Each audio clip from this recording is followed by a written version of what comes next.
Welcome, dear friends, to another study of the book Courage by several spirit authors through the mediumship of Francisco Cândido Xavier. What a blessing to be with you today with yet another chapter. Today's chapter is by the spirit Albino Teixeira, and it's titled by him Spiritist Note. So let's see what Albino Teixeira has to bring to our attention this morning. He says, quote, "Very often you have said that you lack financial resources, and because of this, you're not able to help others. Such ingratitude before life's generosity. You have said that you lack the means to alleviate a sick person. However, your hands can treat his or her wounds. You have affirmed that you do not have enough financial resources to support a friend who is in treatment with mental problems. However, with your eyes and ears, you can transform all evil that you hear or see into values of goodness, thus immunizing many against madness. You have said that it's beyond your means to grant a friend's education at school.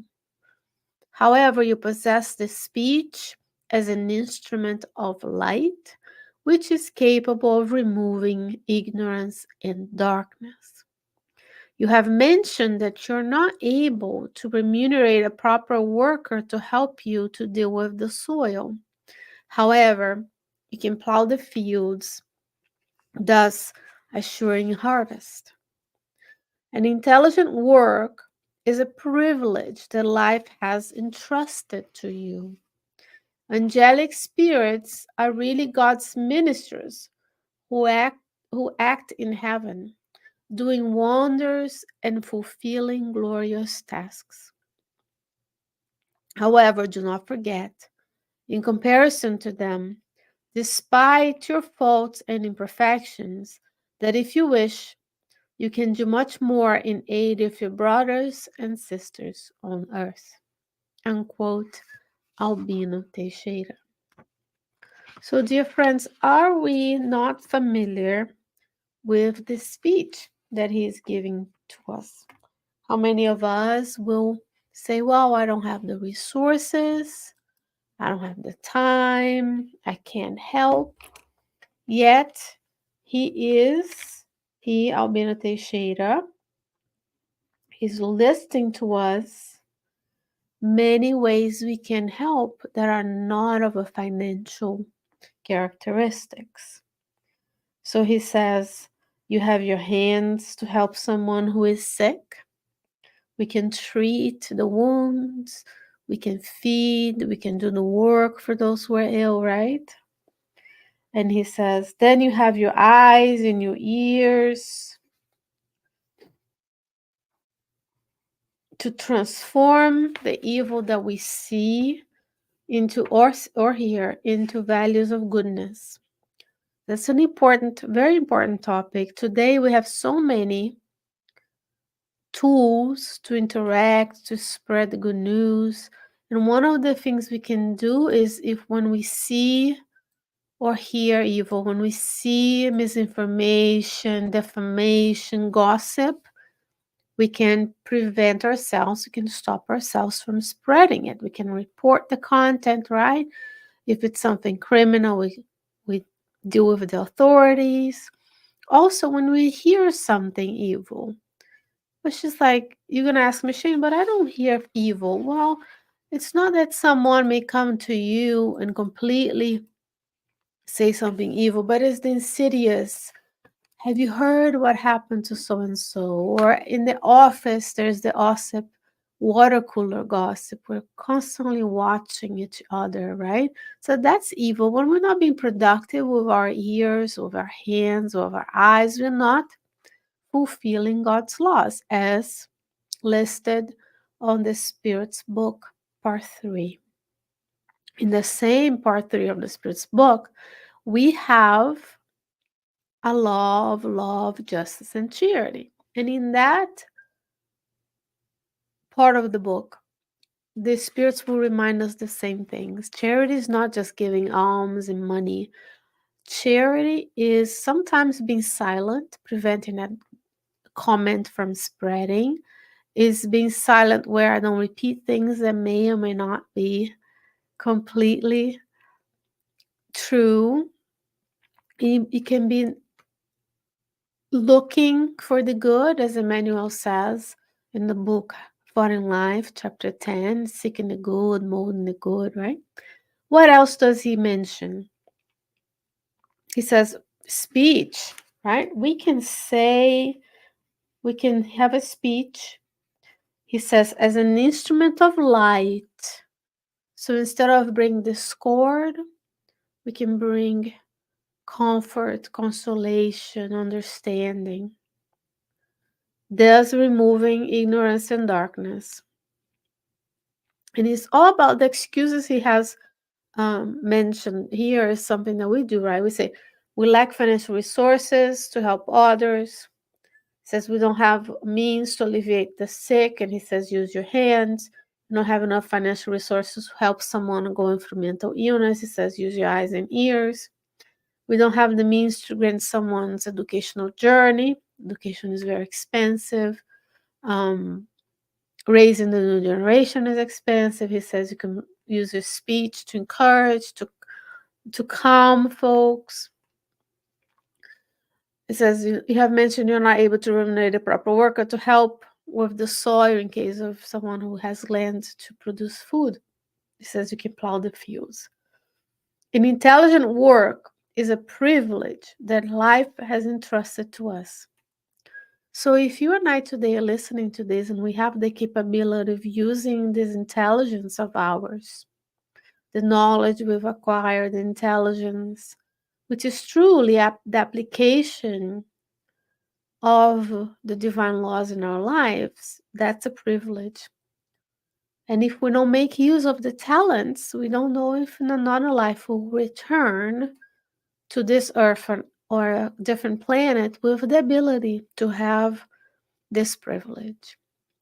We have many on the earth who are unable to use those resources, to access those resources. And it's either because they've misused those, it's an impossible explanation. There are millions of explanations.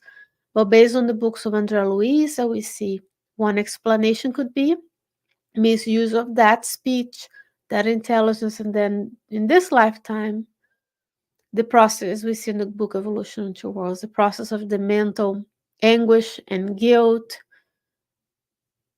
damages the spiritual body, that then when in touch with a new physical body for reincarnation, that area is unable to fully develop to be neurotypical as we understand. And then you have to expiate that wrong. And perhaps that's the experience we have for the evolution, for the growth in this lifetime.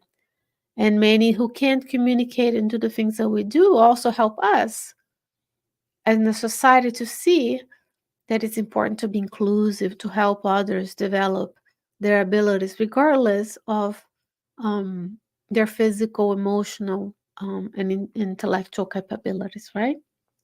Now he mentions at the end angelic spirits. Of course, that's not you and I. Let's be frank. It is the world of trials and expiation. The majority of us are still in the category of imperfect spirits, as described by Kardec in the Spirit's book.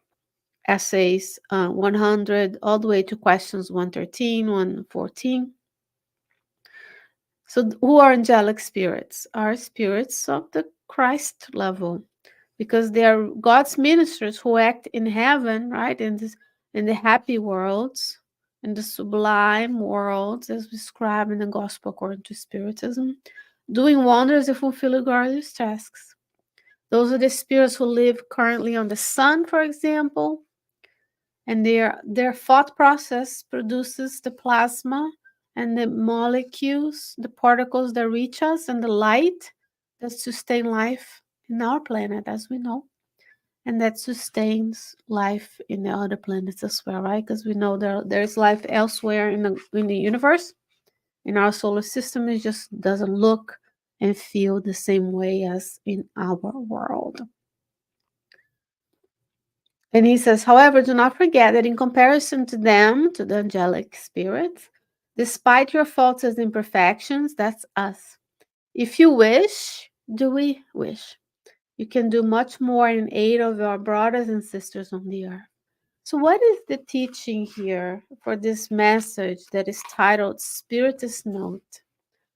The teaching is yes, you can. Yes, you can help. You can be kind. You can use your hands to help. You can use your eyes, your ears, the intelligence you possess. You can help someone fulfill.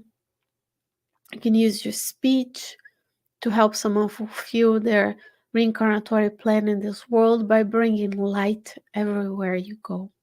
So, charity is not just about alms, it's about knowing, because we already know the laws are in our conscience, studying the gospel, which is the true way God granted us Jesus to teach us how it is to be human on this earth.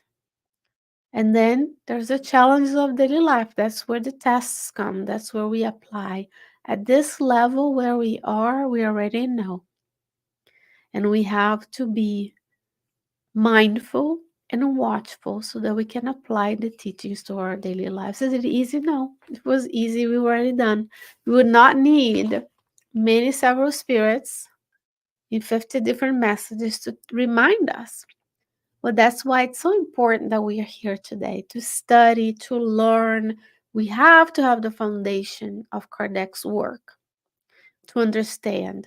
And we build upon these teachings with the messages from such good spirits as Albino Teixeira is so benevolent, so giving, so generous to us, breaking it down to remind us to always, always serve. Serving, loving, spreading consolation. That's what we are here for. That's actually the motto of the Spirit Society of Richmond, where I am today, but should be our motto always, right? The laws of love. Love is this glue that keeps all the universe together, all of us together, and we love through service. Dear friends, let's hope for another week of many opportunities of service so that in 1 week, God willing, we can return with more and more studies from the book Courage by several spirit authors. It's always an honor and a pleasure to be with you. God willing, I'll see you soon. Bye bye.